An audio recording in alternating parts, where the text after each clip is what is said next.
Assalamualaikum warahmatullahi wabarakatuh. Jadi kali ini penulis mau bahas soal AI, Artificial Intelligence. Jadi AI itu ya sekarang ini sangat sangat berkembang ya. Mulai dari memperbaiki kosakata, spelling check, ya grammar check juga, sampai ke generate gambar, generate video. Dan sudah banyak ya karya-karya baik foto ataupun video yang dihasilkan oleh AI. Sepertinya sih demi untuk mengurangi resiko pemalsuan, yang namanya AI itu dibuat nggak fotorealistik.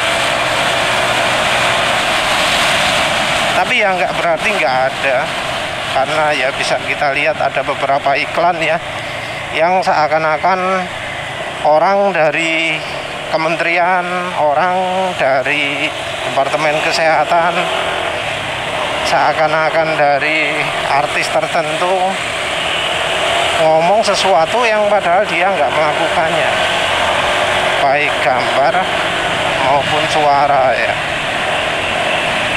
video maksud penulis. Jadi jelas tarafnya sudah mendekati fotorealistik yang orang bisa saja sulit membedakan. Walau kebanyakan video atau foto dari AI itu masih bisa dibedakan ya. Ya kalau memang kemudian foto AI jadi sulit dibedakan dari realitas, kacau lah nanti. Orang jadi ya nggak percaya foto, nggak percaya testimoni, nggak percaya video gitu ya. Jadi kayak YouTube pun nggak mengharuskan sih, tapi ngasih opsi untuk yang uploadernya, untuk yang posting videonya, menyebutkan apakah di video tersebut mengandung konten sintesis, mengandung konten yang tidak terjadi, mengandung konten yang bukan kenyataan.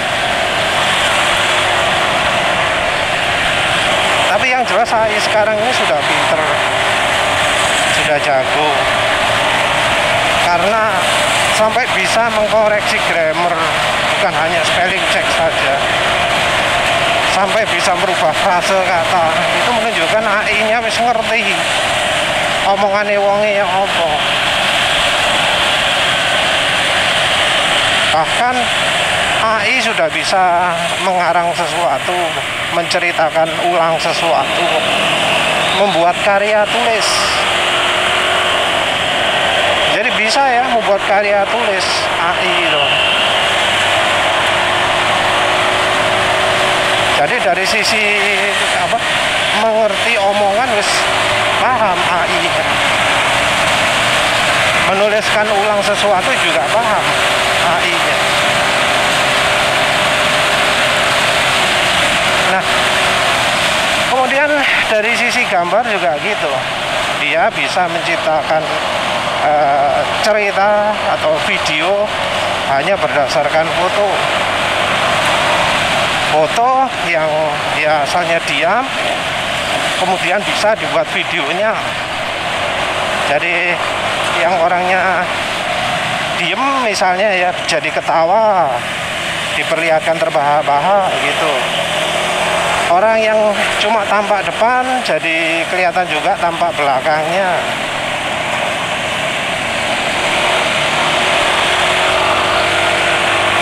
Penulis nggak begitu ngerti ya soal teknologi AI ini.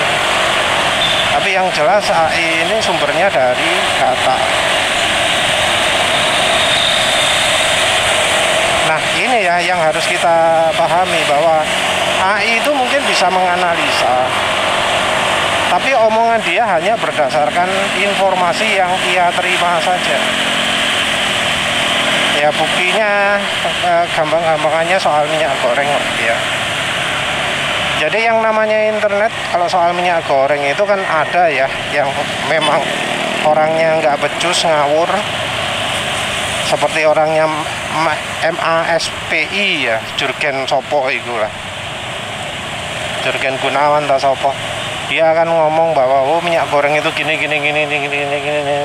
Terus dari Sopo, peneliti muda LIPI, bukan LIPI, Lemigas, yang kemudian ngomong minyak goreng itu kental, lebih kental dari oli.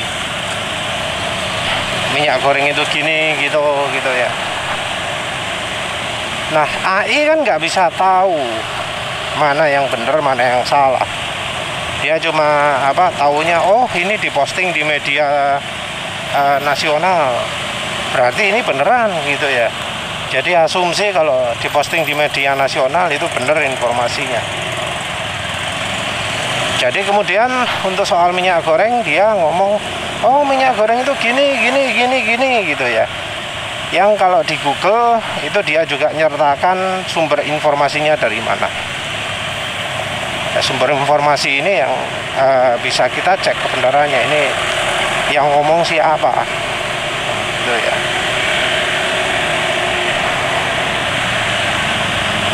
Nah kalau kita cari pakai kata kunci lain ya, yang sama-sama minyak gorengnya, seperti misalnya RPD palm olein. RPD palm olein itu kan bahan dasar dari minyak goreng ya. Jadi minyak sawit yang sudah diolah, sudah disuling, sudah di 2 kali penyaringan lah istilahnya. Itu kan misalnya RPD palm olein. Baru setelah RPD palm olein ditambahi vitamin, ditambahi apa, sehingga jadi produk akhir minyak goreng yang kita pakai sekarang. Tapi kan bahan yang dipakai utamanya itu adalah RPD palm olein. Jadi tanpa RPD palm olein nggak bisa jadi minyak goreng sawit.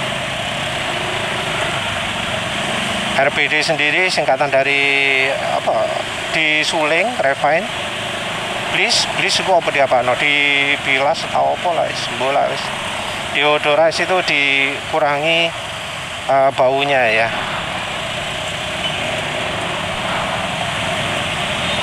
Jadi yang sudah disuling ya namanya RPD itu. Ada juga RPD coconut oil, RPD corn oil, RPD ya yang minyak goreng lain lah ya. Nah, RPD palm olein itu ada beberapa sumber juga, dan yang pakai RPD palm olein ini ngomongnya justru positif ya. Oh, RPD palm olein bisa dipakai sebagai campuran oli mesin karena ada penelitian ini gitu. Jadi kalau minyak goreng diomongi bahaya, kalau ngomong RPD palm olein bisa. Ya sayangnya antara minyak goreng dan RPD palm olein, AI-nya nggak pernah mikir, oh minyak goreng itu banyak RPD palm olein gitu ya. Karena kalau sudah ikutan mikir, dia jadi berpikir, oh artikel ini adalah pembohong, oh Jurgen Gunawan ini pembohong, oh peneliti muda LIPI atau Lemigas ini juga pembohong, atau yang ya salah informasi gitu ya. Tapi ya sayangnya untuk sekarang level AI masih belum sampai bisa seperti itu. Jadi yang namanya analisa memang bisa, tapi nggak sampai dalam sekali, nggak bisa menghubung-hubungkan masih. Tapi nggak bisa dipungkiri ya, kehadiran AI itu benar-benar sangat dalam. Nah sampai sudah banyak konten yang rekomendasi buat konten pakai AI, menghasilkan uang pakai AI. Asli saat menulis bahasa AI ini penulis sempat kepikiran, oh kaum flat earth gimana ya, apa mikir ini ambisi elit global untuk menguasai dunia pakai AI gitu ya. Kemungkinan kayak gitu sih.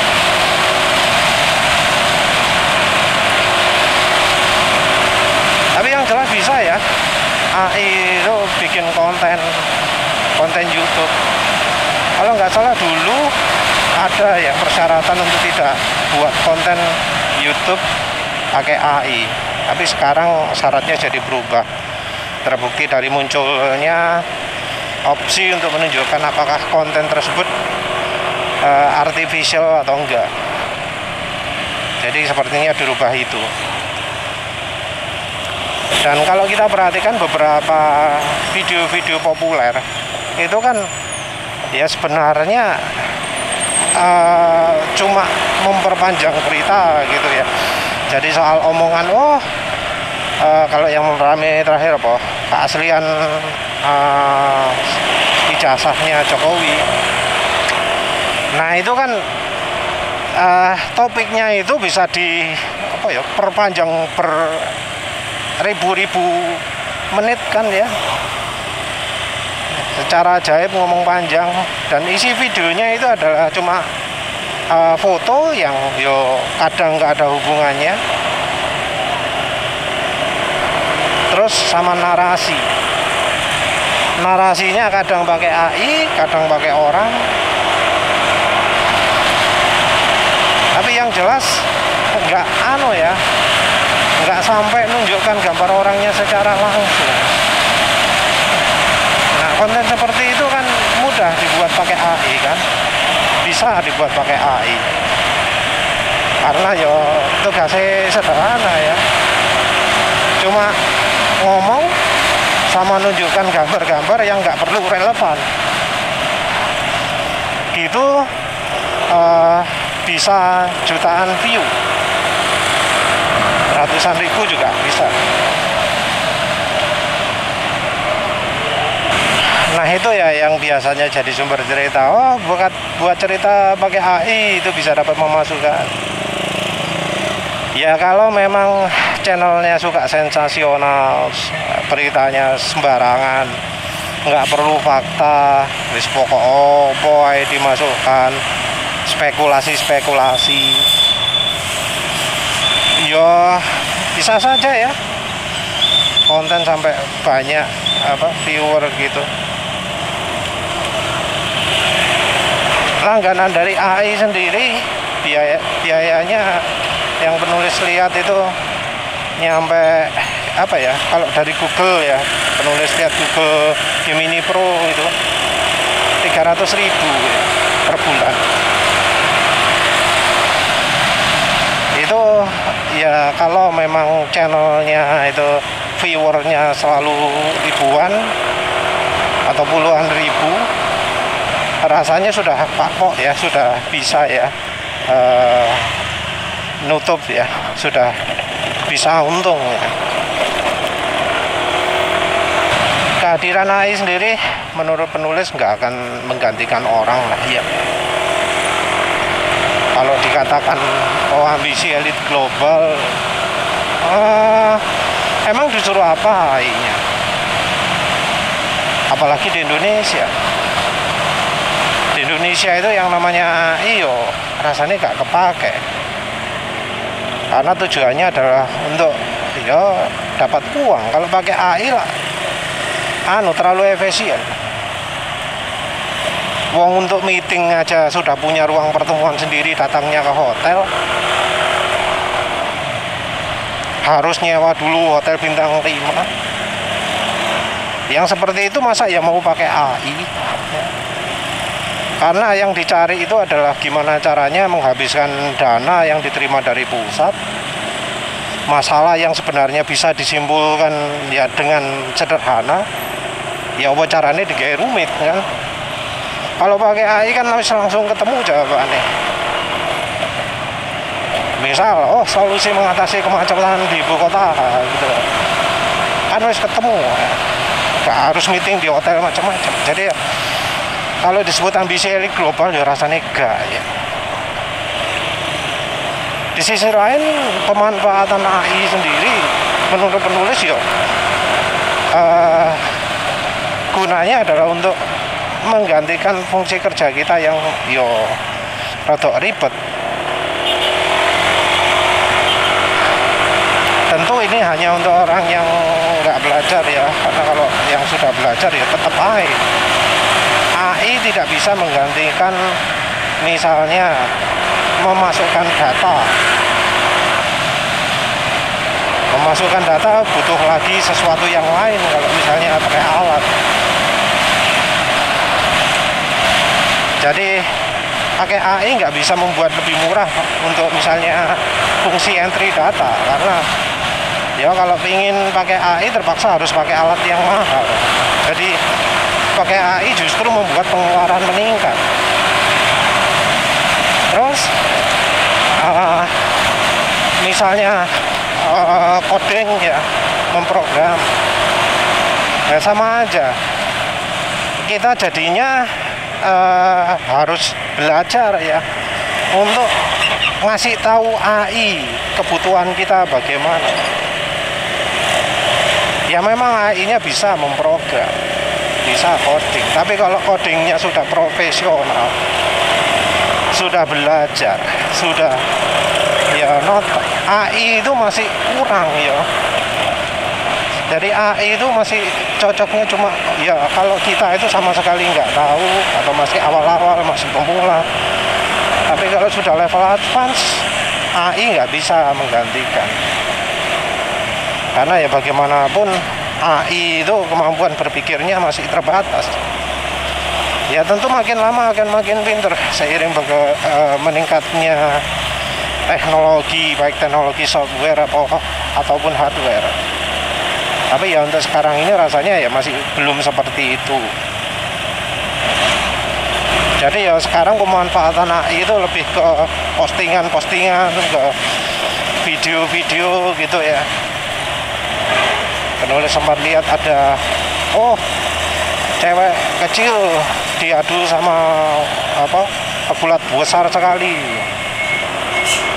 Aslinya awalnya penulis berpikir itu beneran, tapi kok lihat gerakannya kok aneh gitu ya, kayak gak masuk akal ya. Terus lihat di channelnya, video-video di channelnya, kok isine ngono kabeh. Wah, ini AI generated ini.